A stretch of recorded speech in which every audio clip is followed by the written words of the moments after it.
Hello friends, कैसे हैं आप सब लोग। आशा करता हूँ कि आप लोग अच्छी होंगे और मेरे तरफ से दीपावली की बहुत बहुत मुबारकबाद आप सबों को। आप सब दीपावली एंजॉय कर रहे होंगे और साथ साथ में पढ़ाई भी करते रहें, ठीक है। और मैं एनसीईआरटी का मुहिम चला रहा हूँ भाई, ठीक है। जो मैं क्लास 8 का जो है आपका फर्स्ट चैप्टर मैंने डाल दिया था।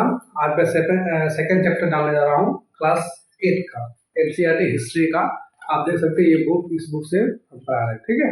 एनसीईआरटी आपका क्लास 8 चैप्टर 2।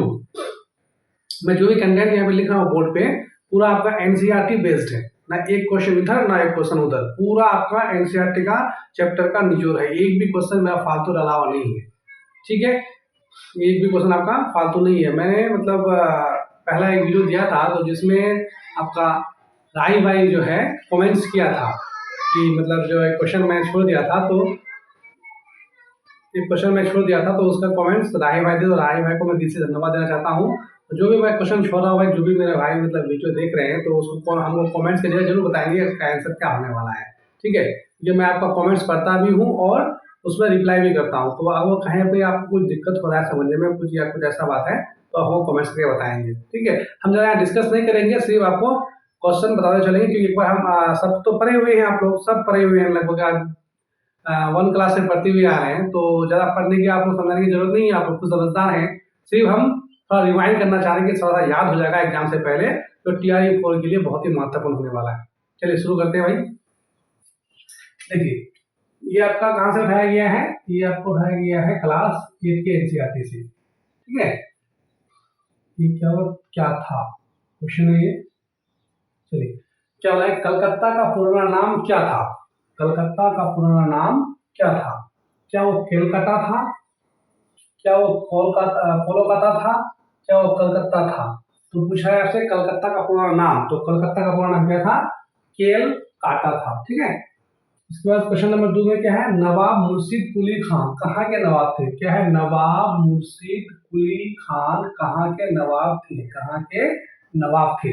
क्या वो कलकत्ता के नवाब थे, क्या वो बंगाल के नवाब थे, क्या वो बिहार के नवाब थे, क्या वो अवध के नवाब थे। तो वो कहाँ के नवाब थे, वो बंगाल के नवाब थे। कहाँ के नवाब थे भाई, बंगाल के नवाब थे। नवाब मुर्शिद कुली खान कहाँ के नवाब थे, बंगाल के नवाब थे। उसके बाद 1757 ईस्वी में अंग्रेजी शासक कौन था। 1757 ईस्वी में अंग्रेजों का शासक कौन था। क्या रॉबर्ट क्लाइव था, हेस्टिंग्स था, रिपन था या फिर डलहौजी था, कौन था। 1757 ईस्वी में अंग्रेजी का शासक कौन था, आपको याद है।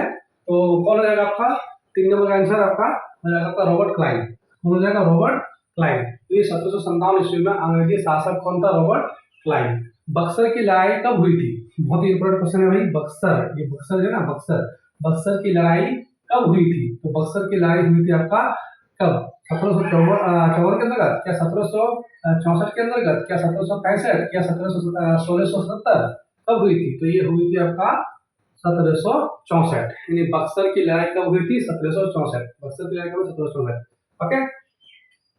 तो बक्सर की लड़ाई में कौन हारा था, बक्सर की जो लड़ाई हुआ था उसमें कौन हारा था। बक्सर की लड़ाई में कौन हारा था। आपका मीर जाफर हारा था, क्या मीर जाफर आपका हारा था, क्या मीर कासिम हारा था, क्या बहादुर शाह जूते हारा था, क्या शाह आलम हारा था। तो कौन था, बक्सर की लड़ाई में आपका मीर कासिम का हार हुआ था। किसका हार हुआ था, मीर कासिम। बक्सर की लड़ाई में मीर कासिम का हार हुआ था। चलिए उसके बाद देखिए ये क्वेश्चन यहाँ भी इंपॉर्टेंट है। प्रथम अंग्रेजी कारखाना हुगली नदी के तट पर कब स्थापित की गई। क्या है, प्रथम अंग्रेजी कारखाना हुगली नदी के तट पर कब स्थापित की गई थी।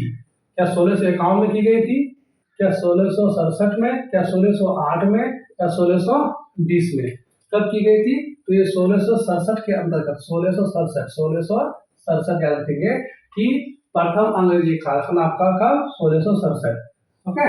प्रथम अंग्रेजी कारखाना हुगली नदी के तट पर कब स्थापित की गई थी, तो 1667 में आपका हुगली नदी के तट पर स्थापित की गई थी, ओके। और सॉरी 1667 नहीं होगा, 1651 हो जाएगा। सॉरी थोड़ा सा मिस्टेक हो गया भाई, सरेंडर हो गया। 1651 हो जाएगा, सॉरी बस 1651 कब हो जाएगा, 1651, 1651। ये प्रथम अंग्रेजी कारखाना हुगली नदी के तट पर कब स्थापित की गई थी? तो 1651 में आपका हुगली नदी के तट पर स्थापित किया गया था। कब? 1651। 1651। प्रथम अंग्रेजी कारखाना हुगली नदी के तट पर कब स्थापित की गई थी? तो 1651 में स्थापित की गई थी। उसके बाद भारत के समुद्री मार्ग की खोज कब हुई थी? भारत के समुद्री मार्ग की खोज कब हुई थी? क्या वो 1478 के अंतर्गत हुई थी? क्या वो 1498 में हुई थी? क्या वो 1502 में हुआ था? क्या वो 1563 में हुआ था? कब हुआ था? ये हुआ था आपका 1498 में हुआ था। 1498 में 1498 में हुआ था। ठीक है, भारत के समुद्री मार्ग की खोज कब हुई थी? 1498 में। 1498 याद रखेंगे, 1498। ठीक है, विलय नीति किसने चलाई थी? विलय नीति किसने चलाई? विलय नीति चलाई थी डलहौजी ने चलाई थी? क्या कर्नवालिस ने चलाई थी? क्या कैनिंग ने चलाई थी? क्या विलियम कुक ने चलाई थी? तो किसने चलाई थी भाई? डलहौजी ने चलाई थी। किसने चलाई थी? डलहौजी। आपका डलहौजी का आंसर हो जाएगा, डलहौजी। विलय नीति किसने चलाई थी? तो डलहौजी ने चलाई थी। विलय नीति डलहौजी, विलय नीति डलहौजी, विलय नीति डलहौजी। ओके, अलीवर्दी खान की मृत्यु के बाद बंगाल का नवाब कौन बने थे?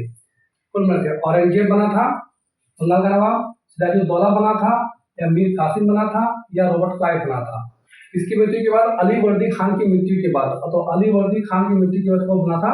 सिराजुद्दौला आपका क्या बना था? आपका नवाब बना था बंगाल का। अलीवर्दी खान की मृत्यु के बाद बंगाल का नवाब कौन बना? सिराजुद्दौला। और सिराजुद्दौला जो है सिराजुद्दौला को किसने धोखा दिया था? मीर जाफर ने धोखा दिया था, जिसके कारण वो हार गया था। उसके बाद कौन आया था? मीर जाफर के बाद मीर कासिम आया था। ठीक है, तो अलीवर्दी खान की मृत्यु के बाद आपका कौन बना था? इसका सिराजुद्दौला। ठीक है, चलिए, रॉबर्ट क्लाइव ने कब आत्महत्या कर ली? बहुत ही इंपॉर्टेंट क्वेश्चन है। रॉबर्ट क्लाइव ने कब आत्महत्या कर ली थी? क्या 1770 में, क्या 1772 में, 1774 में, या 1776 में? तो इसको दोस्त आप कमेंट्स करके हमको इसका आंसर जरूर बताएंगे कमेंट्स में। ठीक है, क्वेश्चन मैं छोड़ रहा हूँ, कमेंट्स में बताएंगे इसका आंसर क्या होने वाला है कि रॉबर्ट क्लाइव ने कब आत्महत्या कर ली थी। तो राही भाई को मैं दिल से शुक्रिया करना चाह रहा हूँ क्योंकि वो रिप्लाई मुझे कर रहा है और आंसर बता रहा है कि आप जो भी भाई मेरे देख रहे हैं इस वीडियो को, तो प्लीज इस क्वेश्चन का रिप्लाई जरूर करेंगे और मेरे साथ जुड़ जाएंगे। इंशाल्लाह हम लोग हिस्ट्री को पूरा अच्छे से कंप्लीट करने वाले हैं। ठीक है, जय हिंद, जय भारत।